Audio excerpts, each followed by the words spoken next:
করলেন আপনার ফসলের যে আইলগুলো আছে, আইলের মধ্যে সুন্দর সুন্দর ঘাস। এক ব্যক্তি এই আইলের মাঝখান দিয়ে সে গরু চড়াইতেছে। এখন গরুগুলো যদিও আইল থেকে সে ঘাস খাইতেছে, আপনি যদি একটু অসতর্ক থাকেন তাহলে যে কোনো মুহূর্তে সে ফসলগুলো খেয়ে ফেলতে পারে, ফসলগুলো তার দ্বারা ধ্বংস হওয়ার সম্ভাবনা আছে। ঠিক তদরূপভাবে যেই ব্যক্তি সন্দেহযুক্ত জিনিসে লিপ্ত হবে, পয়গম্বর বলেন তার দ্বারা এক সময় হাল হারামে লিপ্ত হওয়ারও সম্ভাবনা আছে। মুসলমান ভাইরা আমার, হারাম তো খাওয়া যাবেই না। পয়গম্বর বলেন হারাম না খাওয়ার পাশাপাশি যেই সমস্ত জিনিসগুলোর ব্যাপারে সন্দেহ আছে, ওই সমস্ত জিনিসগুলোর ক্ষেত্রেও বিরত তাকওয়া, ওই সমস্ত জিনিসগুলোর ক্ষেত্রেও যখন আমরা বিরত থাকব, আল্লাহর রাসূল বলেন এর নামই হলো তাকওয়া।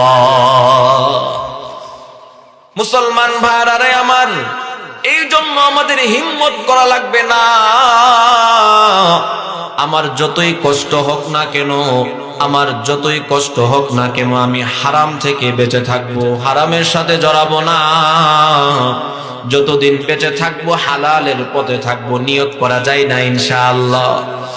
মুসলমান ভাইরা আমার, হারাম থেকে বাঁচার জন্য সবচাইতে যে জিনিসটা বেশি গুরুত্বপূর্ণ সেটা হলো হিম্মত। আল্লাহ রাব্বুল আলামিন বলেন ওয়াল্লাযীনা জাহাদু ফীনা লানাহদিয়ান্নাহুম সুবুলানা। আমার বান্দা যখন গুনাহ থেকে বাঁচার জন্য দৃঢ় ইচ্ছা সংকল্প করবে, আমি আল্লাহ বান্দাকে গুনাহ থেকে বাঁচার জন্য হাজার রাস্তা খুলে দিব। মুসলমান ভাইরা আমার, সাহাবায়ে কেরামদের অবস্থা দেখেন, আল্লাহর হুকুমগুলোকে তারা কিভাবে পালন করেছেন। সাহাবায়ে কেরামদের জমানায় যখন মদ হারাম হয়েছিল, সাহাবীদের অবস্থা তো এমন ছিল, সাহাবায়ে কেরামদের অবস্থা তো এমন ছিল, বর্তমানে আমরা যেমন চা খাই, কফি খাই, মদ হারাম হওয়ার আগে মদিনায় এইরকম ভাবে সাহাবায়ে কেরামরা মদ্যপানে অভ্যস্ত ছিল। আল্লাহর রাসূল যখন মক্কা থেকে হিজরত করে মদিনায় আসছেন, মদিনায় আসার পরে হযরত ওমর রাদিয়াল্লাহু তাআলা আনহু সহ আরো কিছু সাহাবায়ে কেরামরা আল্লাহর রাসূলের কাছে গিয়ে অভিযোগ করলেন, ইয়া রাসূলুল্লাহ, আপনি মদের ব্যাপারে একটা ফয়সালা দেন। এই মদের কারণে আমাদের সময় নষ্ট হচ্ছে, দিমাগ নষ্ট হচ্ছে, বিভিন্ন ধরনের অশৃঙ্খলায় মানুষ লিপ্ত হয়ে যাচ্ছে।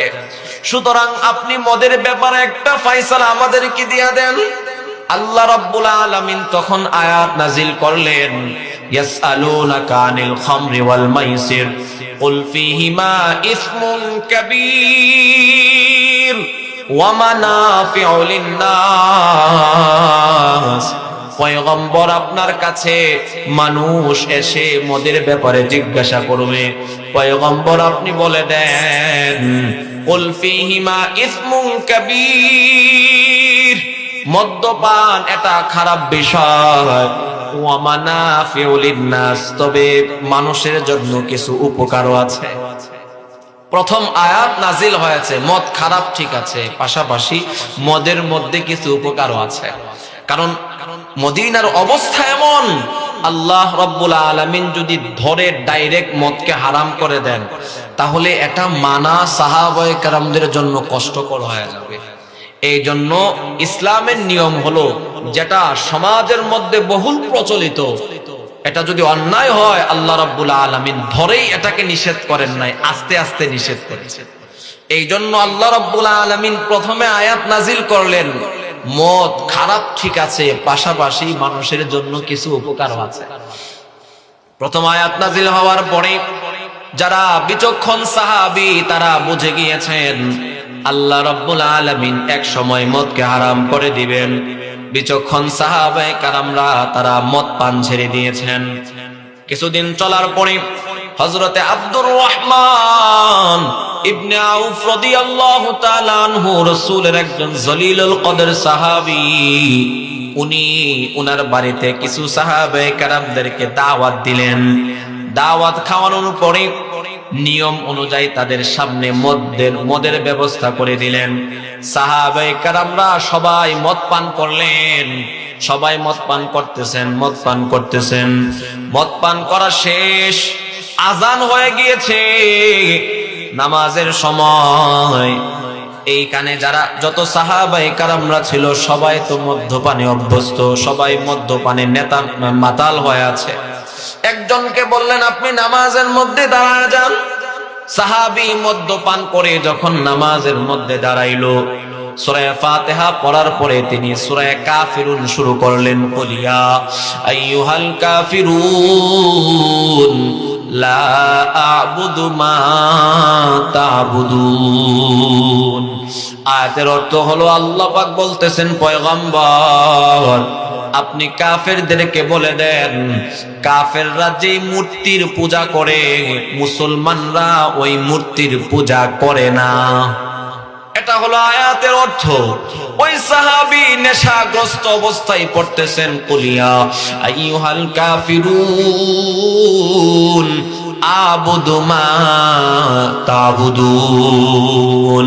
এখন অর্থ দাঁড়িয়েছে, আল্লাহ রাব্বুল আলামিন পয়গম্বরকে বলতেছেন, পয়গম্বর আপনি আপনার উম্মতদেরকে বলে দেন, আপনি কাফেরদেরকে বলে দেন, কাফেররা যেই দেবদেবীর পূজা করে মুসলমানরাও ওই দেবদেবীর পূজা করবে। বলেন নাউজুবিল্লাহ।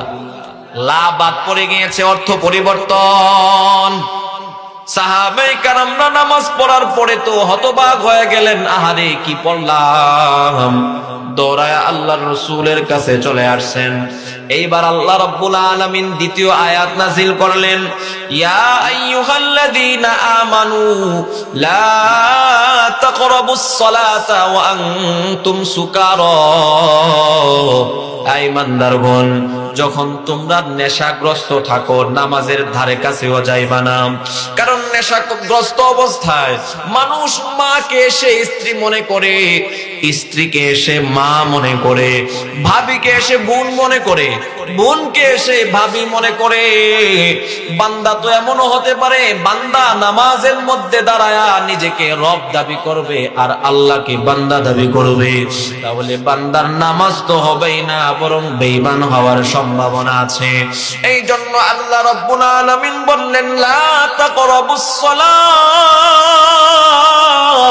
এই উম্মত শুনো, মদ্যপান করা অবস্থায়, নেশাগ্রস্ত অবস্থায় কেউ নামাজের ধারে কাছেও যাইবা না।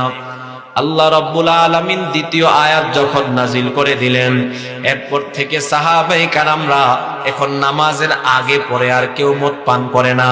সবাই সতর্কতার সাথে মদ পান করতেছে। কিছুদিন যাওয়ার পরে হযরতে সাদ ইবনে আবি ওয়াক্কাস রাদিয়াল্লাহু তাআলা আনহু, রাসূলের আরেকজন মুহাজির সাহাবী, ওই মুহাজির সাহাবী উনার বাড়িতেও কিছু আনসারী সাহাবীকে দাওয়াত করলেন। আনসারী সাহাবীরা যখন উনার বাড়িতে দাওয়াত খাইতে আসছে,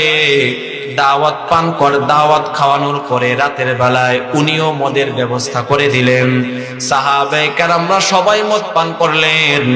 হযরতে সাদ ইবনে আবি ওয়াক্কাস রাদিয়াল্লাহু তাআলা আনহু তিনিও সাহাবীদের সাথে মদ পান করলেন।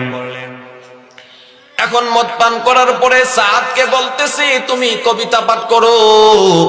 হযরত সাদ ইবনে আবি ওয়াক্কাস নেশাগ্রস্ত অবস্থায় যখন কবিতা পড়তেছিলেন, ওই কবিতার মধ্যে আনসারী সাহাবীদের কিছু বদনামি চলে আসছে।